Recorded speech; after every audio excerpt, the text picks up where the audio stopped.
Happy Easter, everybody. So what is the celebration about? Is it about eating these lovely chocolate eggs that everybody's going to be enjoying over the next coming days? Or is it only limited to the Christian faith?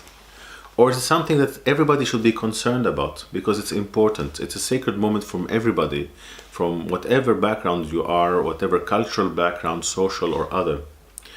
And today I will explain why this moment is important, why you have to connect with it, and why by connecting to the sacred moment you can generate more abundance, health and love for yourself and your family.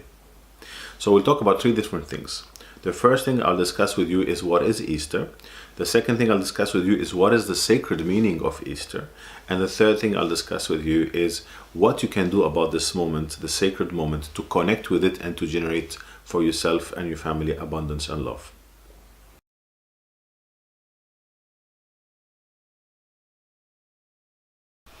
So what is Easter? Well, most of you know Easter as a very important and crucial moment to the Christian faith, as this is the moment as the Christ resurrected with all his power and his light to defeat darkness. But also it's an important moment for example, the Hebrew tradition, because in the Hebrew tradition it corresponds to a period called as the Passover. And the Passover is the moment that the Hebrews actually finally managed to escape from Egypt to go and create their own land. But it belongs also to previous traditions that were here before even the monotheistic traditions. In particular, it seems that the word Easter comes from a festival that was done and designated for the goddess Esther, which is an Anglo-Saxon goddess, whereby people were celebrating the renewal of life, the renewal of fertility and spring. So it was a fertility and spring festival. Now, the most interesting thing, if we looked at those three different traditions, who seem very different in appearance, in essence they're all giving the same message. In particular, all of them are calculated more or less in relationship to when the equinoxes happen and when is the full moon after the equinox. And this is how we calculate, for example, the date for the Christian Easter.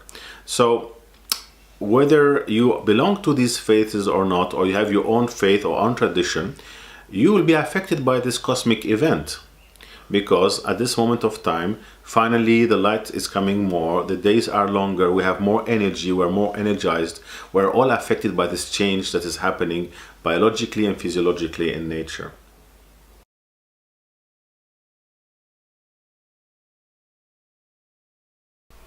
So why is it a sacred moment in all these traditions? If we take them one by one, we will understand. If we take the case, for example, to start with the Hebrew tradition, we are told that before the people of God in Egypt left, Egypt was stricken with disease, and the people of God did sacrifice and mark their homes, so when this disease came, they did not get hit. So the disease passed them over, and then they got to leave Egypt to create their own kingdom and their own life. What this is telling us is that at this moment in time, if we connect with creation, we will be spared lots of misery. If we go to the Christian faith, people who connected with the sacrifice of the Christ, people who connect with his energy, with his love, are the people who are said to be saved. So they are saved from ignorance, they are saved from disease, they are saved from disaster. If we go to the third tradition I referred to, which is the tradition of the goddess Esther, which is an Anglo-Saxon goddess of fertility and of spring, we know that people who did not do the commemoration and the connection by whatever gifts they were doing, but whatever ceremonies they were doing, they were at risk that their crops and their children will be affected by disease or destruction. So all of this is telling us that this is a very important moment, and even if you don't belong to any of these faiths, you will connect in your heart with the energy of love that made us. You will connect in your heart with everything that created us to understand that this is a special moment, and at this moment in time, if you can connect with this energy, it can only be beneficial for you for the rest of the year.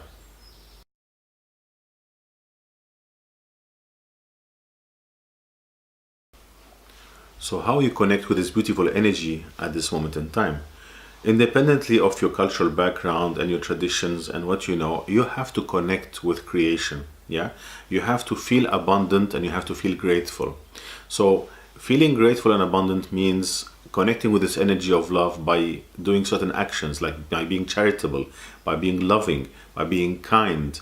And this can be done in any way or form. You can make a beautiful basket and fill it up with eggs and give it to somebody, or give it to a charity, or can go help a neighbor, or help a cousin, or do something like that.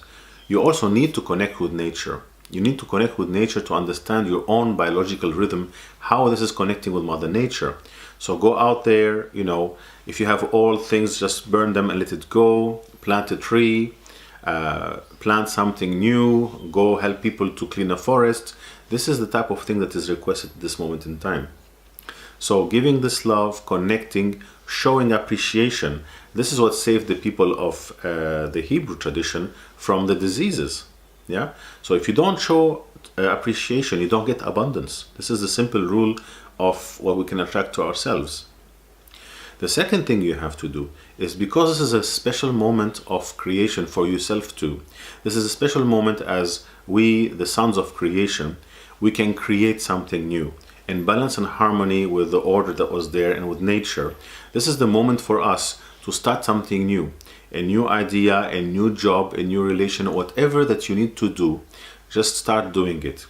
And the big issue is, don't let your mind limit you. You are limitless, you are free. Dream big. Whatever your dream is, dream it big. As long as this dream is in line with the balance and harmony of the universe and Mother Nature and with the energy of love, it has a very high chance of happening. So this is the right moment to create all of these beautiful things. So I wish you at this moment in time to have a great Easter and a beautiful celebration. Obviously, enjoy your egg with moderation, and most importantly, share it with others, especially if it's such a big egg. And the second thing is to connect with creation, to feel the sacredness of it in any way or form according to your traditions or feelings or connection with the universe, to actually connect, give back in any way or form, connect, and then create. So happy connection and happy creation and happy Easter to all of you. Thank you.